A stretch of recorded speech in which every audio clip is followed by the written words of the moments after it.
नमस्कार दोस्तों, राम राम। ये करंट की दृष्टि से बढ़िया है, ठीक है, क्योंकि यहाँ से क्वेश्चन आ सकते हैं 2 3 4 महीने के अंदर अंदर एग्ज़ाम लगेगी तो उनमें देख लेते हैं। वैभव आईपीएल में 500 रन बनाने वाले सबसे युवा खिलाड़ी बने। वैभव सूर्यवंशी। वैभव सूर्यवंशी ने आईपीएल में नया रिकॉर्ड बनाया है। राजस्थान रॉयल्स के 15 वर्षीय, ठीक है, वैभव सूर्यवंशी कहाँ से संबंधित है? ये राजस्थान रॉयल्स के खिलाड़ी हैं और ये बिहार से संबंधित है। 15 वर्षीय बल्लेबाज ने लखनऊ सुपर जायंट के खिलाफ 38 गेंदों में 93 रन बनाए। वे आईपीएल के एक सीजन में 500 रन बनाने वाले सबसे युवा खिलाड़ी बन गए हैं। उन्होंने ऋषभ पंत का रिकॉर्ड तोड़ा। वैभव इस सीजन में 53 छक्कों और 236.3 स्ट्राइक रेट के साथ ऑरेंज कप की रेस में सबसे आगे हैं।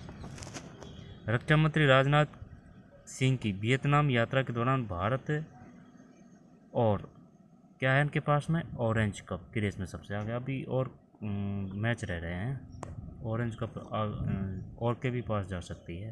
ठीक, फाइनल जब आएगा ना कि भाई आईपीएल हो चुका है तब देख लेंगे अच्छी तरीके से।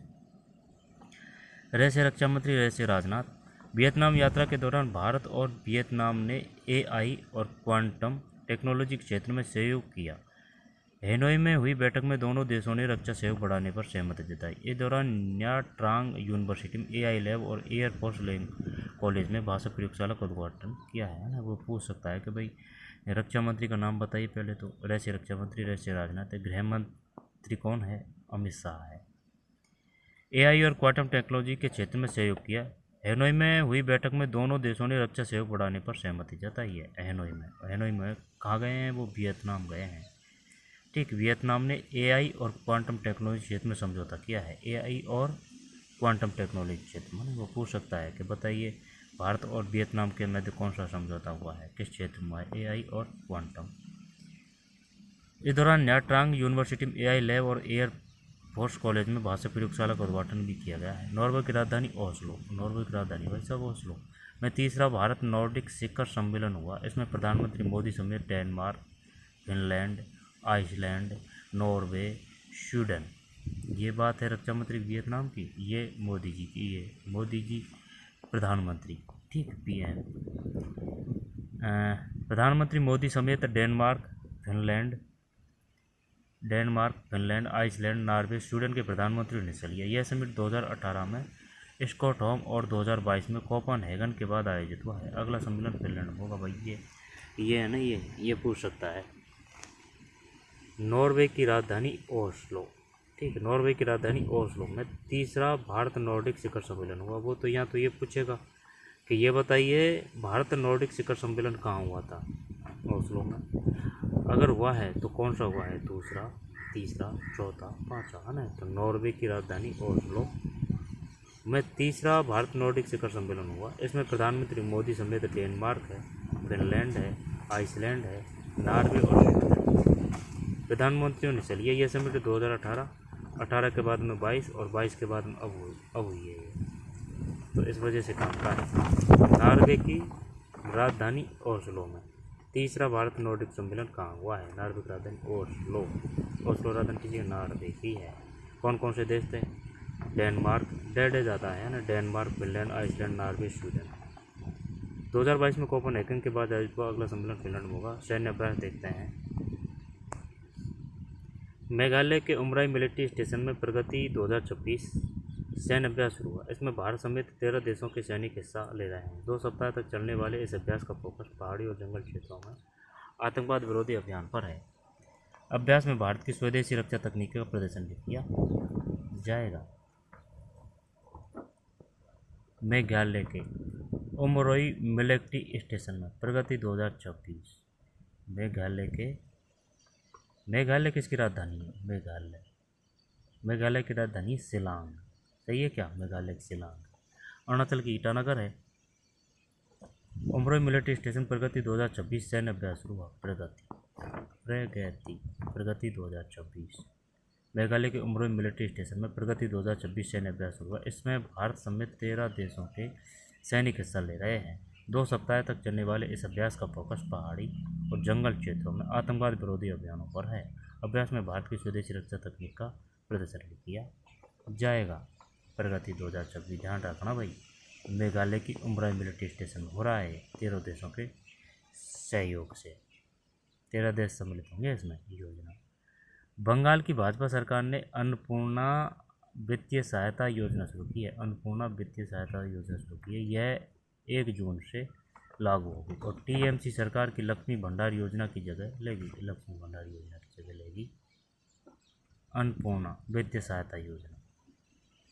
इसके तहत 25 से 60 साल की पात्र महिलाओं को हर महीने 3,000 रुपये मिलेंगे। 25 से 60। जो महिलाएं पहले लक्ष्मी भंडार योजना का लाभ ले रही है उन्हें दोबारा आवेदन नहीं करना होगा। ठीक, 25 से 60 है और बंगाल में है। ये लक्ष्मी भंडार की जगह है अन्नपूर्णा वित्तीय सहायता योजना, 1 जून से लागू होगी। आरबीआई की रिपोर्ट 2025 के अनुसार भारत के डिजिटल भुगतान में वॉल्यूम यूपीआई की हिस्सेदारी 85.5 रही। वही लेन देन के मूल्य में real time gross settlement RTGS 68.6 हिस्सेदारी सबसे आगे रहा। छोटे भुगतान के लिए यूपीआई और बड़े लेन देन के लिए RTGS का उपयोग हुआ है। यूपीआई बढ़ने से डेबिट कार्ड के इस्तेमाल में 24% से ज़्यादा गिरावट हुई है। डेबिट कार्ड जिलेनियल्स, यह शब्द उन लोगों के लिए इस्तेमाल होता है जो मिलेनियल्स और जेन जेपीडी के बीच आते हैं। आमतौर पर 1993 से 1998 के बीच जन्मे लोग इसमें शामिल माने जाते हैं। जिलेनियल्स इन लोगों ने बचपन में keypad phone, internet cafe, TV, cartoon का दौर देखा, जबकि बड़े होकर सोशल मीडिया, 5G और AI की दुनिया अपनाई। इसलिए इनमें पुरानी और नई दोनों पीढ़ियों की आदतें दिखाई देती है। हाल ही में यह शब्द चर्चा में है क्योंकि सोशल मीडिया और मार्केटिंग कंपनी इस पीढ़ी को अलग पहचान देने लगी है। उनकी पसंद, काम करने का तरीका और ऑनलाइन व्यवहार बाकी पीढ़ियों से अलग माना जा रहा है। जिलेनियल्स 1993 से 1998, ये बात तो सही है भाई। जिलेनियल्स, ठीक है। तो ना ये जो काम का है एकदम जोरदार का प्रगति 2026, और ये अन्नपूर्णा पूछ सकता है भैया ना, लेकिन वो बंगाल के लिए ज़्यादा इम्पोर्टेंट है। फिर ये तो एकदम बहुत ही इम्पोर्टेंट है, भारत नॉर्डिक शिखर सम्मेलन। ठीक भाई। और ये वैभव सूर्यवंशी तो वैसे भी याद रह जाएगा। रक्षा मंत्री ये कहाँ गए हैं? वियतनाम गए हैं। AI क्वांटम टेक्नोलॉजी क्षेत्र में समझौता हुआ है। ठीक साहब, ये था भाई। चलिए आगे चलते हैं, जो दूसरा है उस पर चलते हैं। बताइए भाई क्या करें। दुनिया में सर्वाधिक रक्षा खर्च में भारत का कौन सा स्थान है? इनको मिटा देता हूँ मैं। चल बताइए क्या करें। दुनिया में सर्वाधिक रक्षा खर्च में भारत का कौन सा स्थान है? अपना 5वां आना चाहिए ना इसमें, 1 में है, हाँ 5वां सही है। निम्न में से किस शहर में केंद्रीय मंत्री अश्विनी वैष्णव ने आदित्य नामक बुलेट ट्रेन निर्माण संयंत्र का उद्घाटन किया है? आदित्य सूर्य भगवान को बोलते हैं, पर्यायवाची है सूर्य भगवान का आदित्य। 2 में से है भाई, बेंगलुरु। निम्न में से किस प्रदेश में कैच द रेन 2026 के अभियान के तहत आधिकारिक जल शुक्र नीरा का अनावरण किया? 3 में दिल्ली। निम्न में किस प्रदेश ने कैच द रेन 2026 अभियान के तहत आधिकारिक जल शुक्र नीरा का अनावरण किया? दिल्ली। हाल ही न्यू चैटल झील में रोमन कालीन अवशेष पाए गए हैं। यह झील निम्न किस रोमन कालीन? 4 में स्विट्जरलैंड। 9वां हिंद महासागर सम्मेलन निम्न किस देश में आयोजित किया गया? मॉरिशस है भाई, मॉरिशस। दोबारा से देख लेते हैं। दुनिया में सर्वाधिक रक्षा खर्च में भारत का कौन सा स्थान है? ये तो 5वां है, कोई दिक्कत नहीं है। केंद्रीय मंत्री ये अश्विनी वैष्णव है ना, रेल विभाग भी उनके पास है, और सूचना व प्रौद्योगिकी मंत्री भी यही हैं। और वो जो है ना, कैसे किशन है ना, तो कोयला मंत्री किशन है, लास्ट का नाम पता नहीं है लेकिन किशन है। कोयला मंत्री कैसे किशन। अश्विनी वैष्णव ने आदित्य नामक बुलेट ट्रेन निर्माण के संयंत्र का उद्घाटन किया है, बेंगलुरु किया है। कैच द रेन 2026 अभियान के तहत जल संप्रम नीरा का अनावरण किया है? ये दिल्ली है, दिल्ली। नीरा। हाल ही में न्यू चैटेल झील में रोमन कालीन अवशेष पाए गए हैं। यह झील निम्न किस देश में स्थित है? 4 मध्य स्विट्जरलैंड। हाल ही में न्यूचेटेल झील में रोमन कालीन अवशेष पाए गए। ये झील निम्न के देश में स्थित है? स्विट्जरलैंड। न्यूचेटेल झील में रोमन कालीन अवशेष पाए गए हैं। नौमा हिंद महासागर सम्मेलन में ना ये भी पूछ सकता है, 9वां है, 10वां है, 11वां है, 12वां है। जब ये है मॉरिशस। आगे चलते हैं।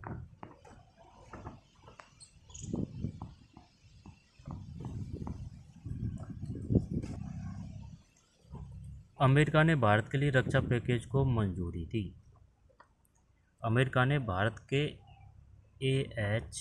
AH और 64E अपाचे हेलीकॉप्टर और M770A2 अल्ट्रालाइट हॉविट्जर तोपों के रखरखाव और मरम्मत के लिए $428.2 मिलियन के पैकेज को मंजूरी दी है। 428 मिलियन काफ़ी होते हैं भाई। इसमें अपाचे हेलीकॉप्टरों के लिए $191.2 मिलियन और M777 तोपों के लिए $230 मिलियन शामिल है। इस पैकेज से इन हथियार की मरम्मत और रखरखाव होगा। अमेरिका ने भारत के AH-64E अपाचे हेलीकॉप्टर और M777A2 अल्ट्रालाइट हवाई तोपों के रखरखाव और मरम्मत के लिए $428.2 मिलियन के पैकेज को मंजूरी दी है। इसमें अपाचे हेलीकॉप्टर के लिए 198.2 मिलियन और M777 तोपों के लिए 230, 198 और 230, कुल 428 है। ठीक है, रखरखाव होगा। लंदन का वेलकम कलेक्शन दक्षिण एशिया के बाहर मौजूद 2000 से अधिक दुर्लभ जैन पांडुलिपि संग्रह जैन समुदाय को वापस लौटा रहा है। लंदन का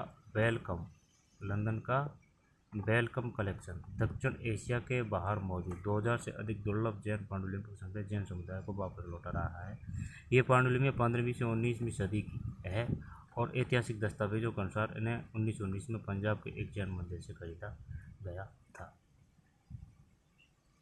2000 से अधिक दुर्लभ जैन पांडुलिपियाँ 15 से 19वीं सदी की है। अच्छा, लंदन का वेलकम कलेक्शन। ठीक है। भारत और नॉर्वे के संबंधों को ग्रीन स्ट्रेटेजिक पार्टनरशिप तक ले जाने पर सहमति जताई है। ग्रीन स्ट्रेटेजिक,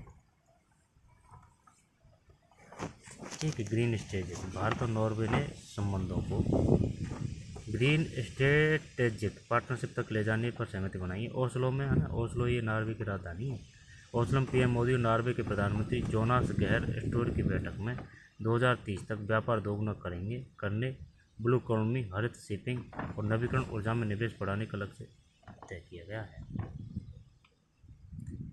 भारत और नॉर्वे ने संबंधों को ग्रीन स्ट्रेटेजिक पार्टनरशिप तक ले जाने पर सहमति जताई। ओस्लो में PM मोदी और नॉर्वे के प्रधानमंत्री जोनास गहर स्टोर की बैठक में 2030 तक व्यापार दोगुना करने और ब्लू इकोनॉमी, हरित शिपिंग और नवीकरण ऊर्जा में निवेश बढ़ाने का लक्ष्य तय किया गया है। PM नरेंद्र मोदी को नॉर्वे का सर्वोच्च नागरिक सम्मान grand course of the royal Norwegian order of merit है ना, वैसे इसमें ना नाम भी आ रहा है नॉर्वेजियन। ठीक, तो कर देंगे, कोई दिक्कत नहीं है। नॉर्वेजियन आ रहा है ना, नॉर्वेजियन ऑर्डर ऑफ मेरिट दिया गया। ओस्लो में नॉर्वे के राजा हेराल्ड भी उन्हें यह सम्मान भारत नॉर्वे संबंध मजबूत करने और वैश्विक नेतृत्व के लिए प्रदान किया। यह मोदी को मिला 32वां अंतर्राष्ट्रीय सम्मान है। 32वां मिला है भाई। भारत रिजर्व बैंक ने गुणवीर सिंह को नया कार्यकारी निदेशक नियुक्त किया। उन्हें पेमेंट एंड सेटलमेंट सिस्टम विभाग की जिम्मेदारी दी गई है। इससे पहले वह इस विभाग में मुख्य महाप्रबंधक थे। उनके पास बैंकिंग परिपक्वता और जोखिम निगरानी 30 साल से ज़्यादा अनुभव है। नागरिकता संशोधन कानून के नियमों में बदलाव हुआ है। अब आवेदकों को बताना होगा कि उनके पास अफगानिस्तान, पाकिस्तान या बांग्लादेश का वैध या एक्सपायर्ड पासपोर्ट है या नहीं। पासपोर्ट होने पर नागरिकता मंजूर होने के 15 दिन में जमा करना होगा।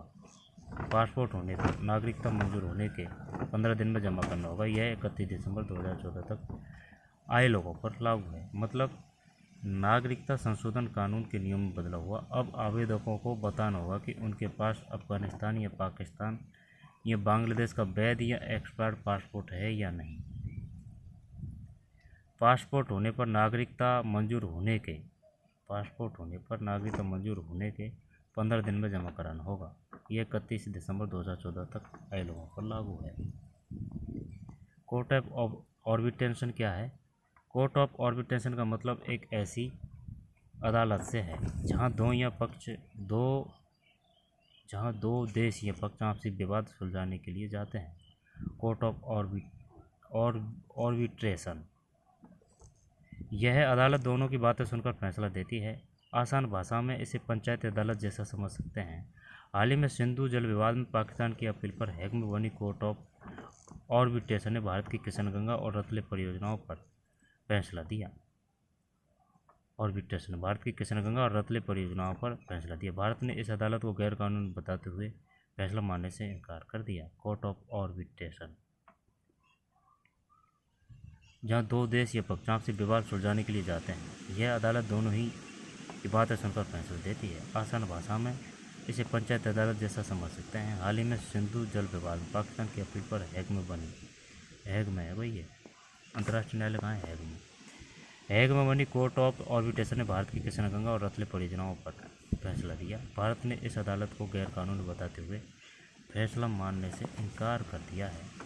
जब इसमें ना ये काम का है कि भाई कितने का समझौता हुआ है अमेरिका के साथ 428, और कि भाई नॉर्वे है ना, उसने प्रधानमंत्री मोदी जी को कौन सा पुरस्कार दिया है? 3 स्ट्रेटेजिक पार्टनरशिप। ठीक है, ये तो वो है संबंधों को, ठीक है, नीति है ये तो। ग्रीन स्ट्रेटेजिक पार्टनरशिप तक ले जाने पर सहमति जताई है। नॉर्वे की राजधानी ओस्लो है। ये सम्मान दिया है, किधर गया वो? दूसरे में आया था वो, है ना, ये रिया ना, of the royal Norwegian order of merit, grand cross of the royal Norwegian order of merit दिया गया। ठीक है, 2023 तक ग्रीन स्ट्रेटेजिक पार्टनरशिप तक ले जाना। और वो जो है ना, वो क्या नाम है, वो मैड्रिड समझौता थर्ड जो तीसरा हुआ है वो यहीं हुआ है। एक तो पहला 18 में हुआ है, फिर 22 मार्च 26 में यहाँ हुआ है। ठीक,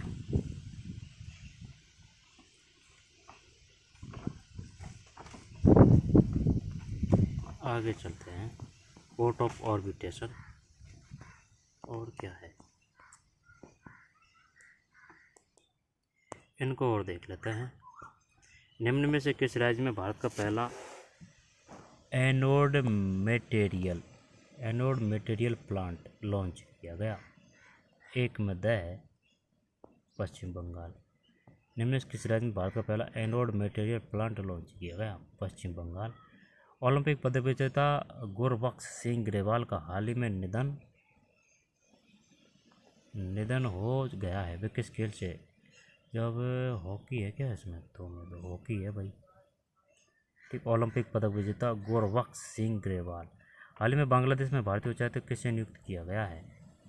3 में से दिनेश त्रिवेदी, भारतीय उच्चायुक्त दिनेश त्रिवेदी। हाल ही सरकंडा सांप की एक नई प्रजाति कैलामारिया गारोएंसिस किस राज्य में खोजी गई है? मेघालय में। हाल ही में चर्चा रही सोंगटोंग करचम जल विद्युत परियोजना किस नदी पर स्थित है? तगड़ा क्वेश्चन दिया है, सतलज है। दोबारा देखते हैं। निम्न में से किस राज्य में भारत का पहला एनोड मटेरियल प्लांट लॉन्च किया गया है?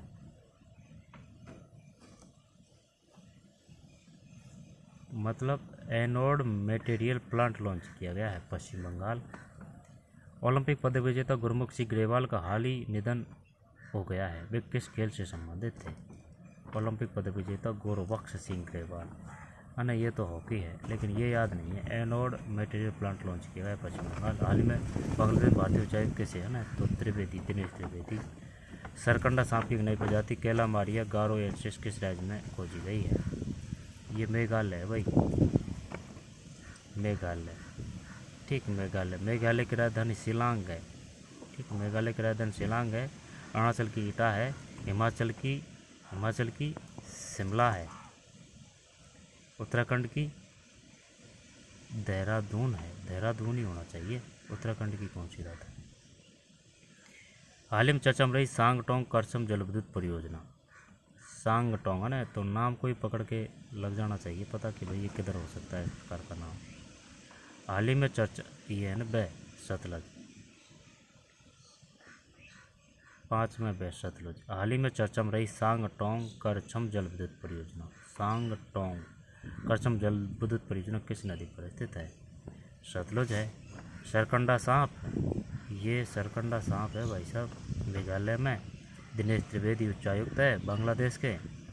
और ये हॉकी के थे पदक विजेता गुरबख्श सिंह ग्रेवाल। और पहला anode material plant, anode material, ये पश्चिम बंगाल है। आगे चलते हैं, बताइए भाई। दुनिया में ये तो पढ़ चुके हैं ना, पढ़ा 5वां है। और ये तो अभी तो पढ़ा है, केंद्रीय मंत्री अविनाश आदित्यनाथ को नामक बुलेटिन संयंत्र का उद्घाटन किया है, ये बेंगलुरु में। नीरा ये दिल्ली में। और रोमन कालीन अवशेष ये स्विट्जरलैंड की बात है। 9वां हिंद महासागर सम्मेलन ये मॉरिशस है। इसको तो हटा, चल भाई इसको बता इसमें क्या करें, इनको मिटा देता हूँ मैं। राजस्थान राज्य की सर्वाधिक लंबी सीमा किस राज्य के साथ है? जब राज्य की सबसे लीमा है ना, तो ये तो मध्य प्रदेश है, इसमें तो कोई रोकने वाला नहीं है, एक में। फिर है ना, जैसे कि ये राजस्थान है अपना, है ना, ये राजस्थान है, तो भाई मध्य प्रदेश तो ये है, धौलपुर से 2 है ना, ये 9 है पुराने ज़िलों के हिसाब से। और ये जो है ना यहाँ गुजरात, ये 5 है। ठीक है, ये तो फिर पाकिस्तान आ चुका है यहाँ से बाड़मेर से। ठीक, और ये पंजाब इधर, ये श्री गंगानगर हनुमानगढ़ है ना। अब इसके बाद में ये जो 7 है भाई, कौन सा? हरियाणा से 7 है, ध्यान देना, हरियाणा से 7 है। ठीक, तभी तो वो कुश्ती कर रखा है एक जिले एक उत्पाद के तहत। हरियाणा के आसपास के भाई, जैसे कि भरतपुर है तो उसमें भी कुश्ती है, अलवर है तो उसमें भी कुश्ती है, डींग है तो उसमें भी कुश्ती है ना। एक जिला एक खेल पंचकर्मों के तहत है। जब मध्य प्रदेश, निम्न में से कौन मौर्य युगीन अधिकारी तोलमान का प्रभारी था? निम्न में से कौन मौर्य युगीन अधिकारी तोल माप पाएगा, ये है ना, तोल माप का प्रभारी था? ये तो कर्णाध्यक्ष ही आना चाहिए भाई इसमें तो, 2 में नहीं, पोतवाध्यक्ष है। निम्न में से कौन मौर्य युगीन अधिकारी तोलमान का प्रभारी था? तोलमान है ये, तोलमान है, वो माप तोल का अलग है, तो फिर माप तोल का। ठीक, निम्न में से कौन मौर्यकालीन अधिकारी तोलमान का प्रभारी था? पोतवाध्यक्ष, पोतवाध्यक्ष, सीताध्यक्ष, सोनाध्यक्ष, कर्णाध्यक्ष, है ना, पोतवाध्यक्ष है। फिर शून्यता के सिद्धांत का सर्वोत्तम प्रतिपादन करने वाले बौद्ध दार्शनिक का नाम है? ये तो अश्वघोष करें, अश्वघोष ही करते हैं। नहीं, नागार्जुन है भाई। शून्यता के सिद्धांत का सर्वोत्तम प्रतिपादन करने वाले बौद्ध दार्शनिक नाम है नागार्जुन। निम्न में कौन सा वायु प्रदूषण का एक जैव सूचक है? जैव सूचक, लाइकेन से जैव सूचक की बात कर रहा है तो ये, तो फिर क्या ही करे? फर्न, मनी प्लांट नहीं है भाई पता, 4 ये लाइकेन ही है। अब लाइकेन तो काई को बोलते हैं ना, लाइकेन काई, पता नहीं भैया ना, लाइकेन है इसमें। गोल्डन गर्ल किसकी आत्मकथा है? गोल्डन गर्ल, ये बात तो सही है, गोल्डन गर्ल है ना, लेकिन एक और जो किला है वो स्थल है शायद गोल्डन गर्ल। ठीक है, नहीं वो गोल्डन गर्ल नहीं है, वो है लोहा गर्ल। लोहा गर्ल कहाँ है? लोहा गर्ल अब वो पढ़ा तो साहब, वो पता नहीं है किस में था, झुंझुनू में है, बूंदी में है, यहाँ पर जैसलमेर में है। लोहागढ़, किशनगढ़ दुर्ग तो जैसलमेर में है, वो तो सही है। और लोहागढ़ दुर्ग है वो भरतपुर में है, फारिक दुर्ग है वो, लेकिन बात आ रही है लोहागढ़ की। वायु प्रदूषण एक जैव सूचक है तो लाइकेन है। गोल्डन गर्ल किसकी आत्मकथा है? पीटी उषा, ये क्वेश्चन आ चुका है भाई पीटी उषा से पहले ही। राजस्थान राज्य की सर्वाधिक लंबी सीमा किस राज्य के साथ? तो ये तो मध्य प्रदेश है। तोलमान का प्रभारी था, मौर्य युगीन तोलमान का प्रभारी था पोतवा। शून्यता के सिद्धांत का सर्वोत्तम नागार्जुन है। निम्न में कौन सा वायु प्रदूषण के जैव की बात है? लाइकेन है। Golden girl PT Usha. आगे चलते हैं। बता भाई इसमें क्या करें। निम्न में से किस राज्य में भारत का पहला एनोड मटेरियल प्लांट, ये पढ़ तो लिया अभी। ये तो पश्चिम बंगाल है, गुरुमुख ये हॉकी है, और ये दिनेश त्रिवेदी है। और कैला मारिया गारोसियंस किस राज्य में खोजी गई?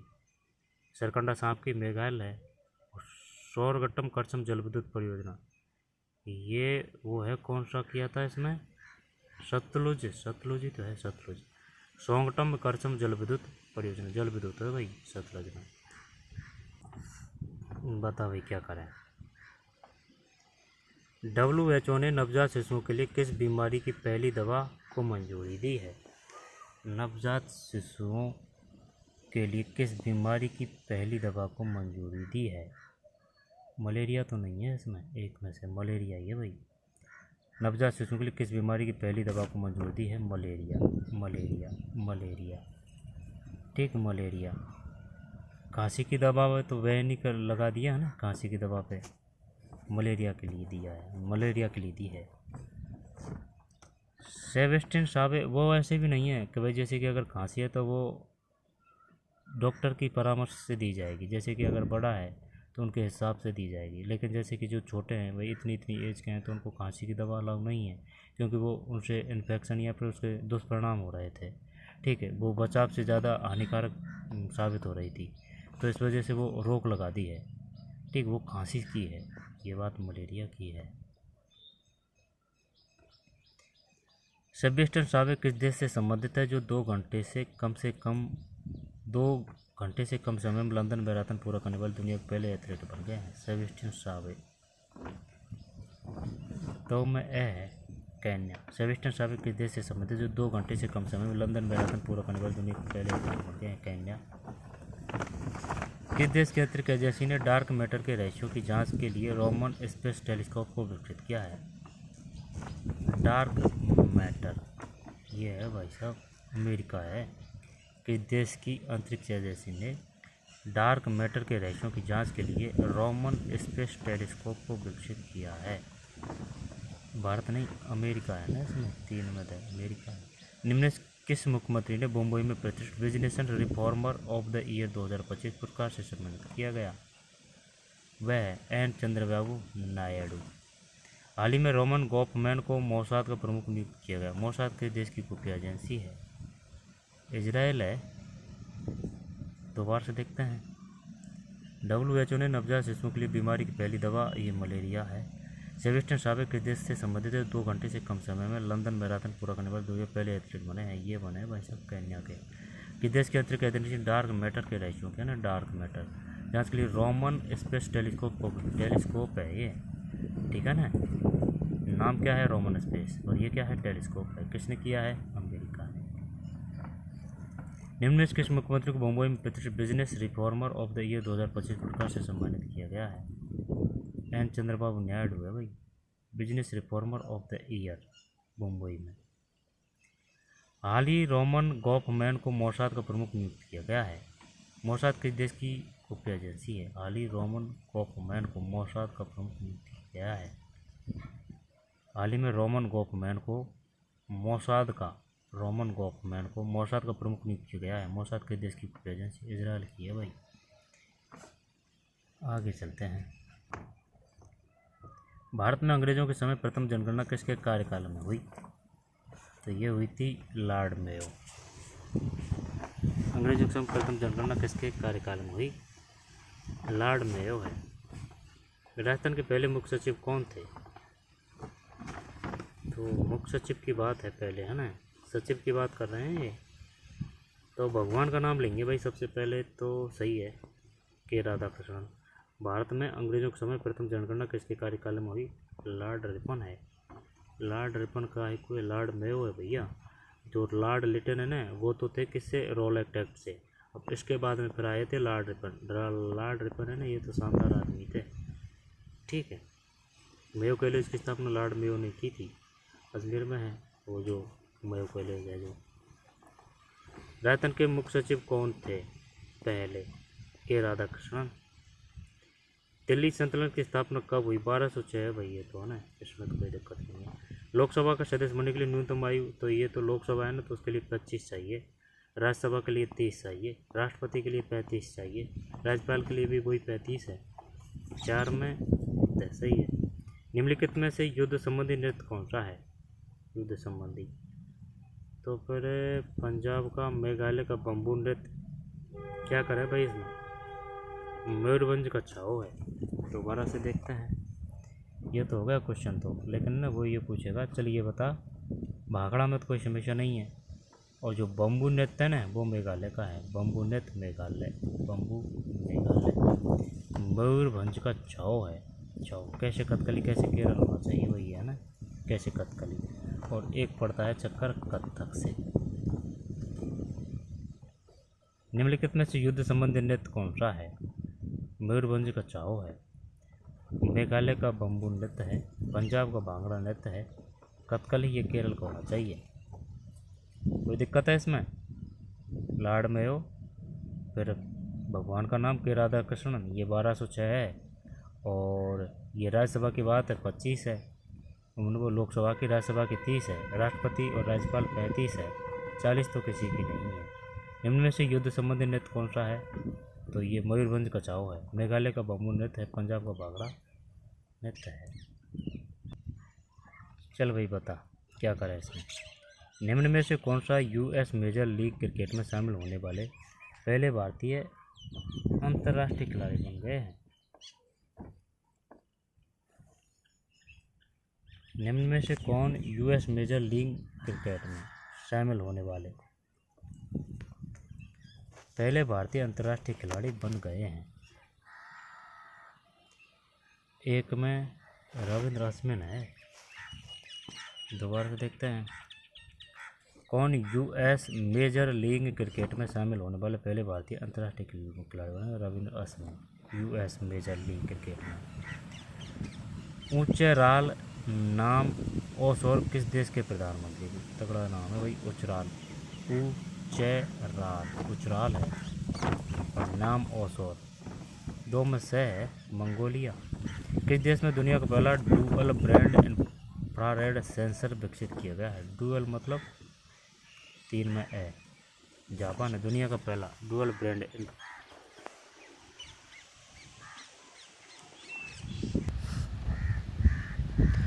लीड ही नहीं लग रही थी और पढ़ रहे थे। निम्न में से कौन यूएस मेजर लीग क्रिकेट में अब अच्छी आवाज़ आ रही होगी? क्रिकेट शामिल होने वाले पहले भारतीय अंतर्राष्ट्रीय खिलाड़ी बने Ravindra Ashwin. US major league cricket. ऊंचराल न्यास ओसोर है।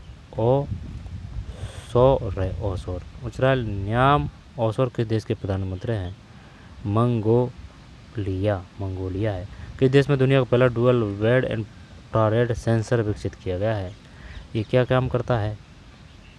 3 में ए है। जापान। हाल ही ईंधन की कमी से चलते इस्पात उद्योग की भट्टियों में सिन गैस का उपयोग किया गया है। सिन गैस के प्रमुख घटक।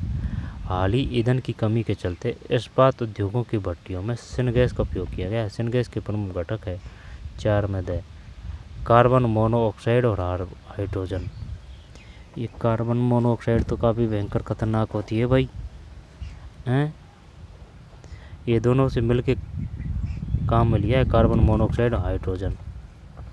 ये तो तगड़ी खतरनाक होती है भाई सिन गैस। अच्छा, जहरीली होती है कार्बन मोनोऑक्साइड, कहने का मतलब ये है। बिहार में इको पर्यटन को बढ़ावा देने के लिए किस जिले के वाल्मीकि नगर में इको पर्यटन केंद्र का शिलान्यास किया गया है? पश्चिम चंपारण है। दोबारा देखते हैं। मेजर लीग क्रिकेट शामिल होने वाले पहले अंतर्राष्ट्रीय खिलाड़ी Ravindra Ashwin. US major league cricket. ऊंचेराल न्याम ओसोर किस देश के प्रधानमंत्री बने हैं? ऊंचेराल न्याम ओसोर मंगोलिया। किस देश में दुनिया का पहला डुअल ब्रांड इरफान है? ये जापान है। हाल ही में ईंधन की कमी के चलते तो ये कार्बन मोनोऑक्साइड और हाइड्रोजन है। बिहार में इको पर्यटन को बढ़ावा देने के लिए किस जिले के वाल्मीकि नगर में इको पर्यटन केंद्र का शिलान्यास किया गया है? नहीं, पश्चिमी चंपारण है। पश्चिम चंपारण। अब इस पे आइए। मांडो की पाल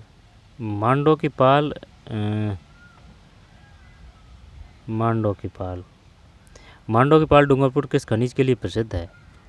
ये मांडो की पाल है ना, जब ये तो मांडो की पाल है ना, लोहा तो बिल्कुल नहीं है भाई। फ्लोराइट करें या फिर ग्रेफाइट करें, ये पूरा ही मिटा दिया अपन ने। एक में से है भाई, फ्लोराइट है, फ्लोराइट। पशुपतिनाथ है ना, पशुपतिनाथ मंदिर किस देश में स्थित है? पशुपति, हाँ ये नेपाल में जाएंगे ना वो वरिष्ठ यात्री योजना के तहत, उसमें एज है 60 से ऊपर के, है ना। 50,000 तो एसी ट्रेन से जाएंगे, एसी कोच में, ट्रेन के माध्यम से एसी कोच में। 6,000 हवाई जहाज़ से जाएंगे, और वो जाएंगे 17 स्थल या फिर 15, 17 स्थल है शायद, 17 या फिर 15 है ना। और कन्फर्म कर लेना, गूगल सर्च कर लेना, 2 में तो सही है, ये नेपाल है। सौंदरानंद किसकी रचना है? सौंदरानंद 3 में है, अश्वघोष की है। सौंदरानंद किसकी रचना है? अश्वघोष की। बढ़िया है, सौंदरानंद किसकी रचना है? अश्वघोष की। इंदिरा गांधी स्वर्ण कप का संबंध किस खेल से है? 4 में दे, अंतर्राष्ट्रीय हॉकी। अंतर्राष्ट्रीय हॉकी, इंदिरा गांधी स्वर्ण कप का संबंध किस खेल से? अंतर्राष्ट्रीय हॉकी प्रतियोगिता। भारत में किस फसल के मामले में हरित क्रांति सर्वाधिक? ये तो गेहूँ और गेहूँ पे चावल। दोबारा से देखते हैं। मांडो की पाल कहाँ है? डूंगरपुर में। किस खनिज के लिए प्रसिद्ध है? फ्लोराइट है। पशुपतिनाथ मंदिर के देश में? नेपाल में है। सौंदरानंद किसकी रचना है? सौंदरानंद, सौंदरानंद, सौंदरानंद, भूल गए ना, अश्वघोष की है। बाणभट्ट की हस्तचरित है, ठीक है। सौंदरानंद अश्वघोष की है। इंदिरा गांधी स्वर्ण कप का संबंध किस खेल से है? अंतर्राष्ट्रीय है भाई, अंतर्राष्ट्रीय हॉकी प्रतियोगिता। भारत में किस फसल के मामले में हरित क्रांति सर्वाधिक सफल रही? गेहूं व चावल। आगे चलते हैं। कौन भारत की पहली खुले तौर पर कियर सांसद बनी है? कियर मतलब पता नहीं भाई, कियर सांसद बनी है। 1 में 2। मेनका गुरुस्वामी। हरमनप्रीत कौर किस खेल से संबंधित है? जिनके नाम पर भारत का पहला पिंक स्टैंड दिल्ली में, ये क्रिकेट से है। लेकिन वो बात तो सही है, वो ये तो दया दृष्टि है इसकी, इस वजह से इसने क्रिकेट पूछ लिया। वो अपन से ये पूछेगा कि बताइए भारत का पहला पिंक स्टैंड दिल्ली में लॉन्च किया गया है, वो किससे संबंधित है? या फिर वो जो हरमनप्रीत कौर से संबंधित है जो दिल्ली में है, उसका नाम क्या है?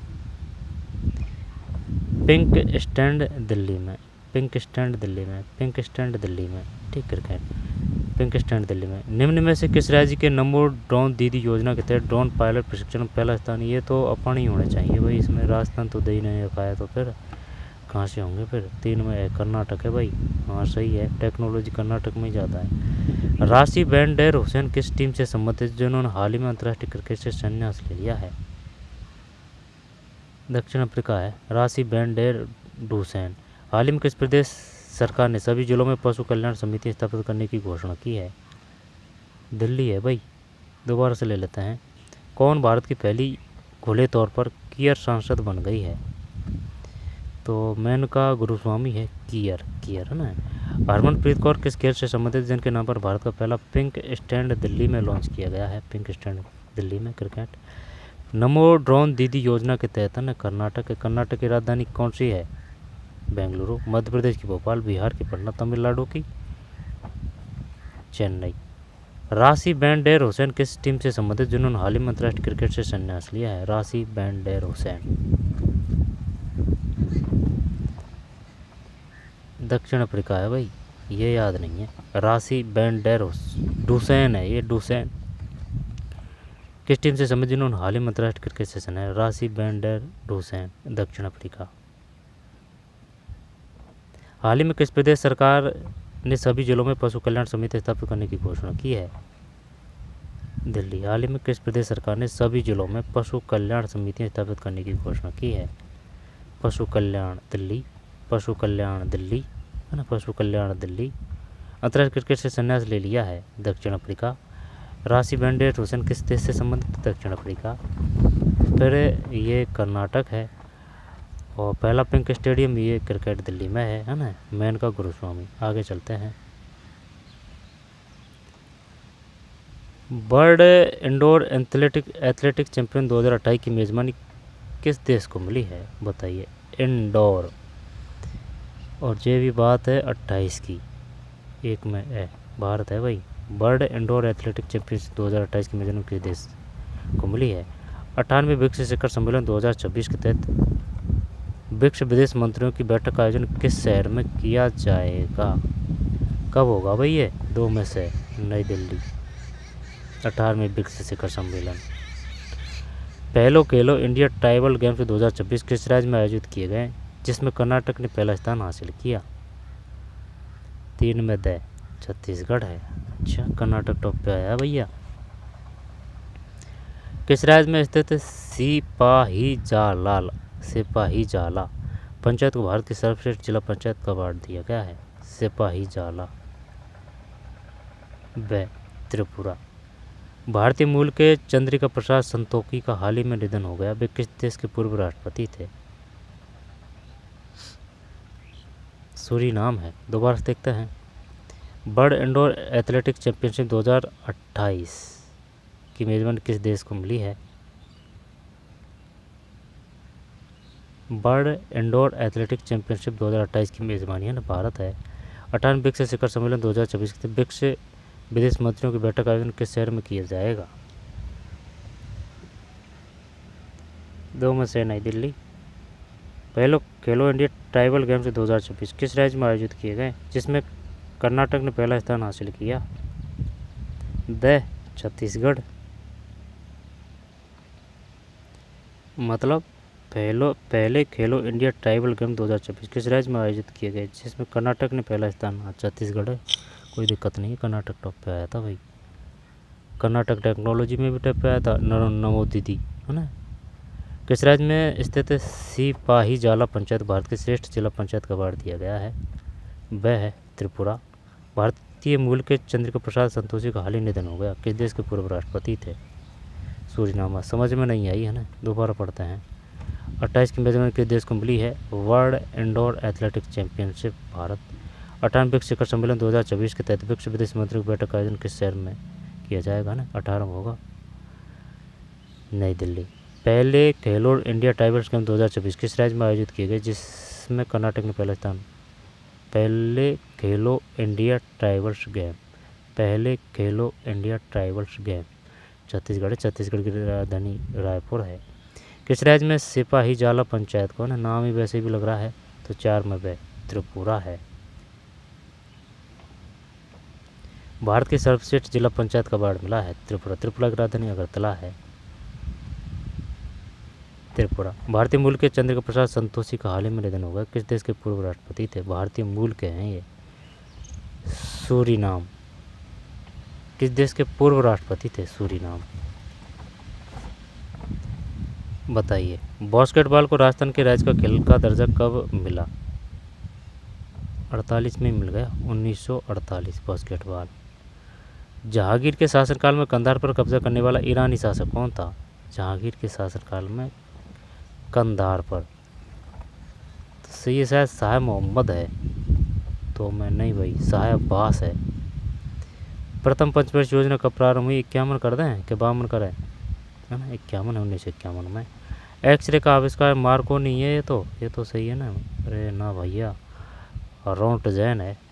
मार्कोनी ने तो पारा की थी। मार्कोनी ने, हाँ मार्कोनी पारा ही होना चाहिए, मार्कोनी पारा।